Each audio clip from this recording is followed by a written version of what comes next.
अरे भाग्यवान, मेरे जूते कहाँ रखे हैं? मुझे बाहर जाने में देर हो रही है। तभी मालती कमरे में आती है। ये रहे आपके जूते। मैं इन्हें साफ करने के लिए ले गई थी। अरे वाह, तुम कितनी समझदार हो। मेरे बिना कुछ कहे ही सारे काम कर देती हो।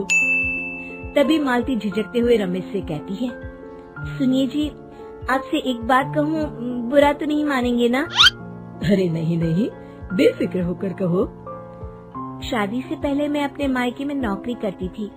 मैं चाहती हूँ कि अब मैं फिर से नौकरी करना शुरू कर दूँ।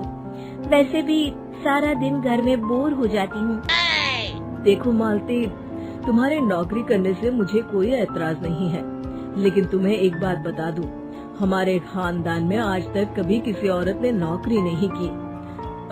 फिर भी एक बार तुम माँ से पूछ कर देखो, अगर वो तुम्हें नौकरी करने की इजाजत दे देती है तो अच्छी बात है। रमेश वहाँ से चला जाता है। फिर उसी शाम मालती अपनी सास के पैर दबा रही होती है। तभी उसकी सास मालती से कहती है, अरे क्या बात है बहू, आज तो ठीक तरह से मेरे पैर नहीं दबा रही। किसी ख्याल में खोई पड़ी है क्या? मैं भी तो जानूं आखिर बात क्या है।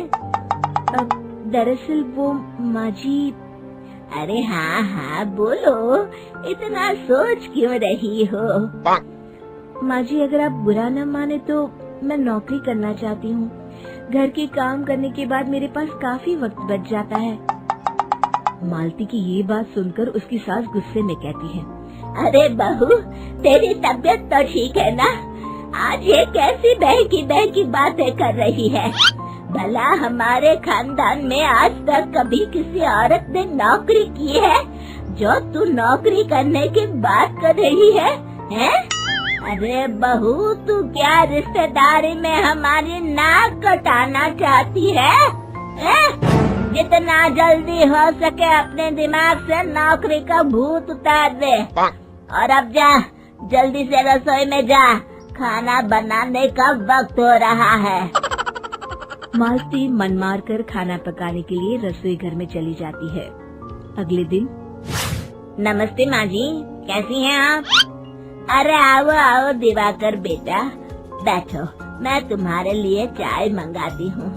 बहू, जरा एक कप चाय तो लेती आना। फिर दिवाकर एक फाइल खोलकर मालती की सास के सामने रख देता है। ये देखिए माँ जी, ये है पिछले महीने का हिसाब और ये रहे मुनाफे के रुपए।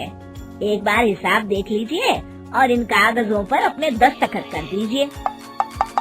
अरे दिवाकर बेटा, मैंने भला आज तक कभी तेरा हिसाब देखा है जो अब देखूंगी? ला बता, कहाँ दस्तखत करूं? तभी मालती चाय लेकर वहाँ आ जाती है और अपनी सास को बिना कागजातों को पढ़े इस तरह लापरवाही से दस्तखत करते हुए देखकर हैरान रह जाती है। अच्छा माँ जी, अब मैं चलता हूँ, फैक्ट्री में बहुत काम है। फिर दिवाकर वहाँ से चला जाता है। कुछ दिनों बाद मालती बाजार में कुछ सामान खरीद रही होती है। तभी एक बूढ़ा आदमी उसे आवाज देता है, अरे मालती बेटी, कैसी हो? मुझे पहचाना? मैं तुम्हारी कंपनी में मुनीम का काम करता हूँ। हाँ चाचा जी, मैं आपको बिल्कुल पहचानती हूँ। कहिए, कैसे हैं आप? मैं तो ठीक हूँ। कंपनी में कुछ भी ठीक नहीं चल रहा, यहाँ तक कि हमें ठीक वक्त पर तनख्वाह भी नहीं मिलती। ये आप क्या कह रहे हैं? अब क्या बताऊँ, आप लोग तो कभी हिसाब किताब देखने दफ्तर आते नहीं। मेरी मानो तो एक बार आप लोग दफ्तर आकर सारा हिसाब किताब देख लो, आपको असलियत पता चल जाएगी। अच्छा बेटी, अब मैं चलता हूँ, देर हो रही है। फिर वो बूढ़ा वहाँ से चला जाता है। वहीं दूसरी तरफ मालती घर पहुँचकर अपनी सास को सारी बात बताती है। तभी वहाँ रमेश भी आ जाता है, लेकिन मालती की सास मालती की किसी भी बात पर विश्वास नहीं करती। तभी रमेश कहता है, अरे माँ, बिना आग के कभी धुआं नहीं उठता। जब मालती इतना कह रही है तो हमें एक बार दफ्तर चलकर देख लेना चाहिए। वैसे भी हम लोग काफी दिन से अपने दफ्तर नहीं गए हैं। इस तरह किसी एक आदमी के भरोसे काम छोड़ना मुझे भी ठीक नहीं लगता। अगले दिन वे सभी अपने दफ्तर पहुंचते हैं और सीधे दिवाकर के कैबिन में जाते हैं। अचानक सबको एक साथ देखकर दिवाकर चौंक जाता है। अरे माँ जी, आप सब लोग अचानक यहाँ कैसे आ गए? अगर कुछ काम था तो मुझे एक फोन कर दिया होता, मैं आपके घर आ जाता। तभी मालती की सास कहती है, अरे दिवाकर बेटा, आज मैं हिसाब देखने दफ्तर आई हूँ। जरा मुझे पिछले 6 महीनों का हिसाब दिखाना तो बेटा। दिवाकर घबराते हुए हिसाब की फाइल मालती की सास को देता है।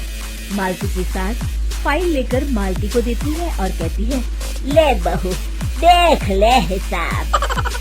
मालती फाइल को बड़े गौर से देखती है और अगले ही पल उसे सारी गड़बड़ी समझ में आ जाती है।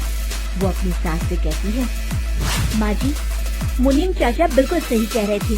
हमारी कंपनी में पिछले 6 महीनों में जितना मुनाफा हुआ है, हमें उसका आधा पैसा भी नहीं मिला। क्यों, समझ लीजिए कि 1 रुपये में सिर्फ चवन्नी ही हमारे हाथों में आई है। मालती की बातें सुनकर मालती की सास गुस्से से दिवाकर को पूछती है, क्यों दिवाकर, मेरी बहू जो कह रही है वो सच है? दिवाकर समझ जाता है आज उसका भांडा फूट चुका है। वो गिड़गिड़ाते हुए कहता है, मुझे माफ कर दीजिए माँ जी, मैं पैसों के लालच में अंधा हो गया था। अरे वाह दिवाकर, तू तो एक नंबर का चोर निकला। इतने दिनों से मैं तुझ पर आंख बंद करके भरोसा करती रही और तू मुझे ही चुना लगाता रहा। अभी के अभी निकल यहाँ से और दोबारा अपनी शक्ल मत दिखाना। दिवाकर वहाँ से भाग जाता है। मालती की सास मालती को शाबाशी देते हुए कहती है, बहू, आज मैं समझ गई कि पढ़ाई लिखाई हमारी जिंदगी में कितनी जरूरी है। मैं बहुत किस्मत वाली हूँ जो मुझे तुझ जैसी बहू मिली है। शिक्षा, पढ़ाई लिखाई का इस्तेमाल सही जगह करके हम दुनिया में बहुत कुछ बदल सकते हैं।